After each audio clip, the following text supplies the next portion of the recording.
Hello, I'm Nikki and I'm the Festival Director for Quirky Campers. Hi, I'm Lindsay and I am the co-founder and chief exec of Quirky Campers. And we're sitting down to tell you a little bit more about what you can expect from Camp Quirky in 2023.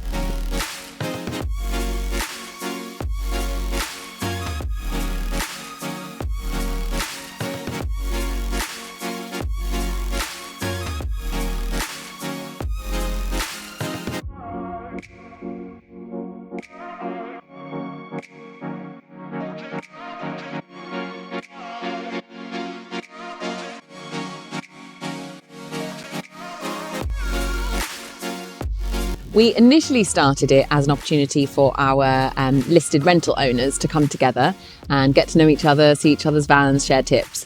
And then we soon realised there was actually a real hunger from the rest of our community for a gathering that would bring together like-minded people, would be centred around handmade vans so that people could go and get loads of inspiration from looking at each other's vans. And that people also wanted to be able to learn the skills to convert their own vans and learn from the adventures that other people had been on. And so it really is a chance for that whole community that spends a lot of time supporting each other and being in touch with each other online to come together in a field, share skills, share stories, and get inspired for their next adventures. So we've had 5 events that were called Camp Quirky, but the first 2 were quite different. So the first 2 were owner gatherings where there was a limited number of spaces for members of the public to come along and have a look round. We've had 3 that I would describe as festivals with a full programme of music, workshops, food and drink, and plenty of entertainment.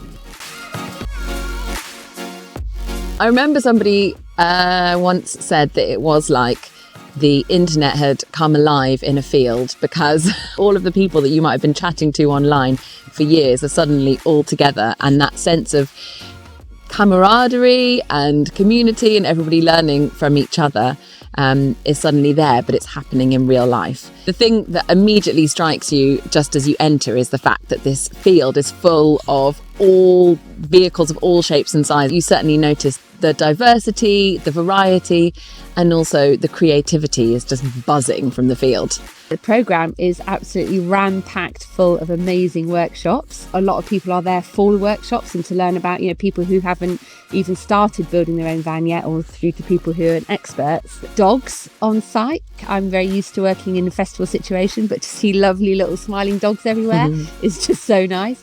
And smiling, happy people. It's just, there's just a real good feeling of love and happiness in the air.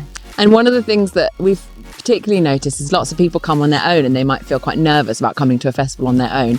Anybody who arrives on their own spends probably a maximum of an hour alone before they've found a new group of best friends that they, made a new friends for life. Yeah, campfire, around the campfire, in the bar, in the main tent with the music. It's just everyone's friends. Everyone ends up friends at the end of the weekend. Yeah, it was a mixed bag. I mean, mostly we were just really excited to be able to do another event, and it felt so, I think we're all more aware of how precious something like that is.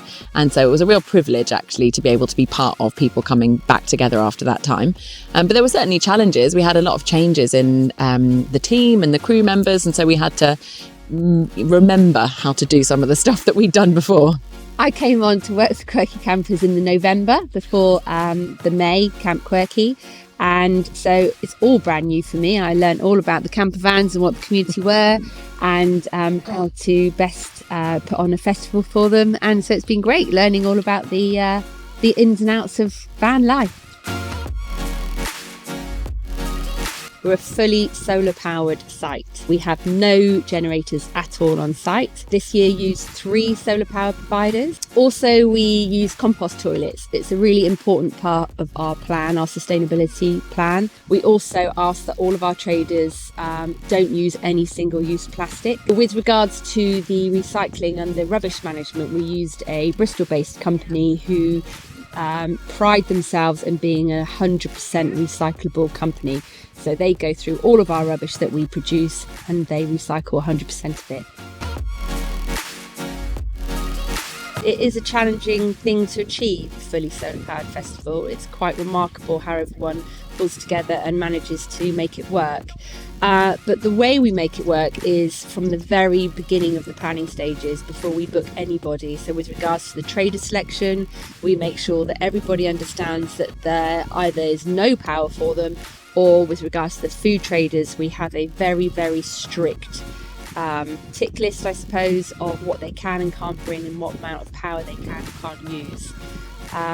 So yeah, it's down to the planning. It's a lot of hard work, but it's worth it, and it's our USP, and it's a really, really important part of what we do. We're incredibly proud that we've managed to make it work, and it hasn't failed us yet, and we still have lights, we still have showers, we still have music. And it's really cool to be able to show actually how much can be done on solar power, because it is ultimately the future. We have a lot of people get in touch with us before to say, can I come in a tent? Can I come in a caravan? Can I come in a factory fit camper van?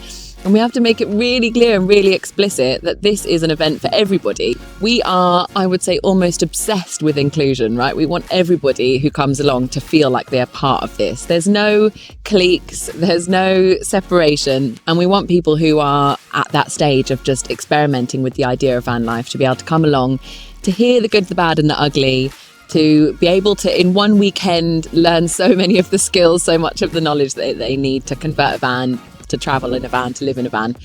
So yeah, it is really welcoming.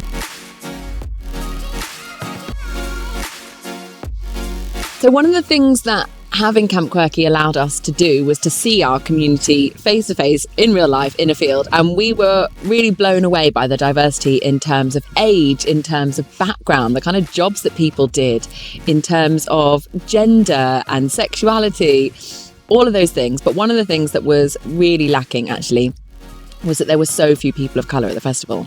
And that just became very glaringly obvious to me really early on. And I knew that we had to do something about it.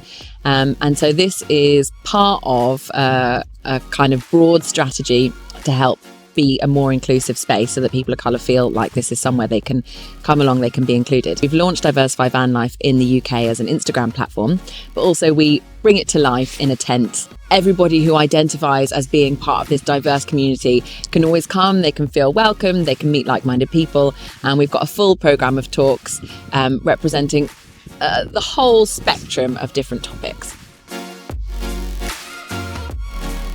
So we're in the experimental stage of the festival, and we did a very successful Camp Quirky 22 this year with 3,000 capacity. We're looking into whether we keep it the same size, but we do more of them, or whether we grow them so we have more people at each event. So we're looking into that. We're looking at feedback. We're looking at what the community is looking for. But yeah, we're developing the plan. We know that so many more people want to get access to the event, and we want to make sure that we are open to as many people as possible without in any way diluting the community feel of the event as it is. So feedback is a really important thing for us. So when we ask feedback from our guests after an event, we actually action what it is that they're sort of asking for. So we make sure that the community is the heart of our strategy. So any decisions that we make with regards to the festival, it's about, does this serve the community? Is this what van life community are looking for? Yeah, and the event was fundamentally grown at the request and out of the desires and needs of our community. It wasn't just us having a great idea and seeing if we could sell it to people and get them to come along. We really see ourselves as servants of the community, and so we hope that by keeping that focus, we won't ever lose that homegrown feeling.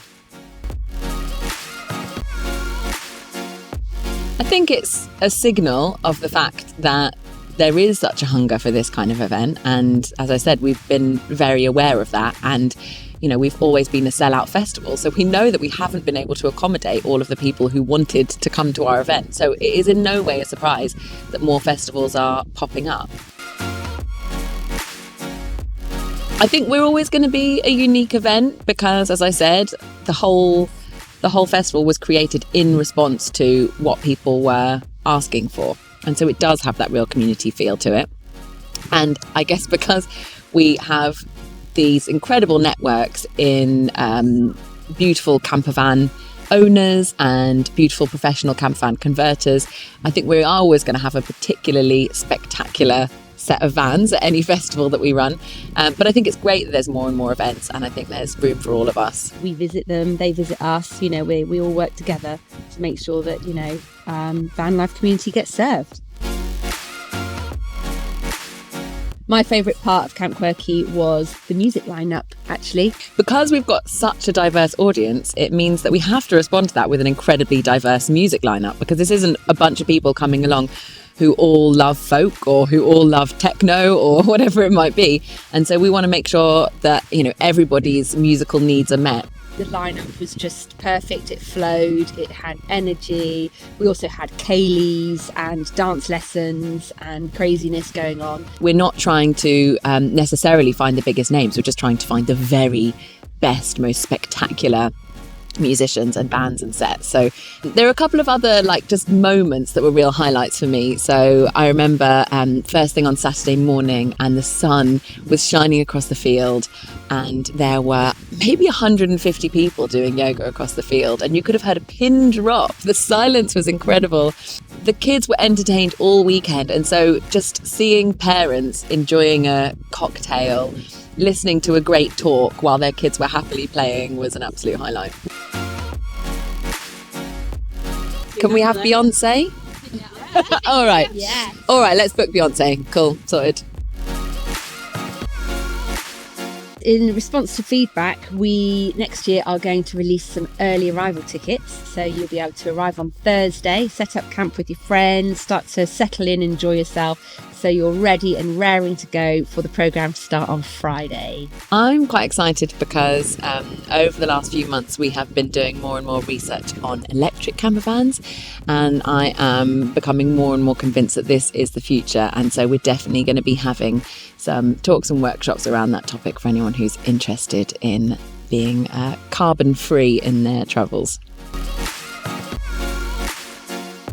Should we say? Are we going to tell them? Let's do it. Later on in the year, next year, there'll be another event.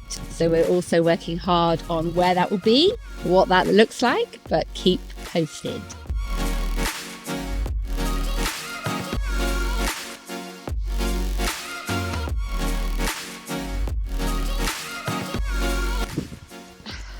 There we go. Okay. Such good pals. Are you recording? Yeah. Oh, hiya. Eyes on the ball, please. That's a wrap. 5, Lindsay, 5.